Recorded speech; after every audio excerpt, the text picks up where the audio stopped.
Hi guys, ఇదో green పీస్తో chapati చేసుకున్నాం. దానికి ఒక హాఫ్ కప్ గ్రీన్ పీస్ తాజావండి, కొంచెం కొత్తిమీర, ఒక పచ్చిమిర్చి వేసి ఫైన్గా పేస్ట్ చేసుకున్నాం వాటర్ వేసుకొని.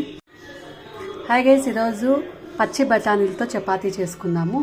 పచ్చి బఠానీలు, కొత్తిమీర, ఒక పచ్చిమిర్చి వేసి వాటర్ వేసుకొని ఫైన్ పేస్ట్ చేసుకున్నామని ఇప్పుడు చపాతీ పిండిలో వేసుకున్నాము. ఇప్పుడు మనం కలుపుకున్న ప్యూరీ, మిక్సీ పట్టుకున్న ప్యూరీ వేస్తామండి.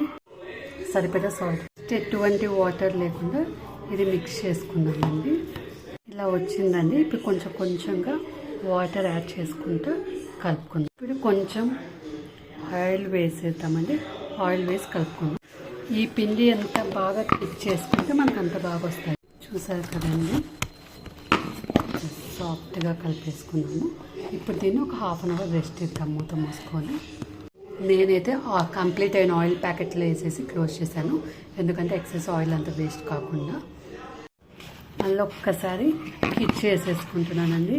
ఇవి ఎంత బాగా కిచ్ చేసుకుంటే మనకి చపాతీలు అంత బాగా వస్తాయి. కొంచెం ఫ్లోర్ వేసేసుకొని కిచ్ చేసేసి ఇట్లా రుద్దుకుందామండి కదండి. మరీ పతలా కాకుండా మరీ మందంగా కాకుండా మధ్య రకంగా ఇలా రుద్ది పెట్టుకున్నాను. ఇప్పుడు పెన్నం పెట్టుకొని పెన్నం బాగా హీట్ అయ్యాక చపాతీ వేసుకున్నామండి. ఇది కొంచెం పెన్నం బాగా వేగాకనే వేద్దాము. 2 సైడ్స్ తిప్పుకొని ఆయిల్తో ఫ్రై చేద్దామండి. చాలా బాగుంటుంది. Must try recipe. పిల్లలకు చాలా బాగా నచ్చుతుంది. ఖచ్చితంగా ట్రై చేయండి. ఇది చాలా హెల్దీ అండి. Proteins, calcium, vitamins, fibre, high fibre. So పిల్లలకి ఖచ్చితంగా ట్రై చేయండి. పిల్లలకు చాలా బాగా నచ్చుతుంది. 1కి 2 తింటారు. ఇలా 2 సైడ్స్ ఆయిల్ వేసుకుంటే ఇట్లా బాగా పొంగుతుంది కూడా. సాఫ్ట్గా ఉంటుంది, చాలా బాగుంటుంది.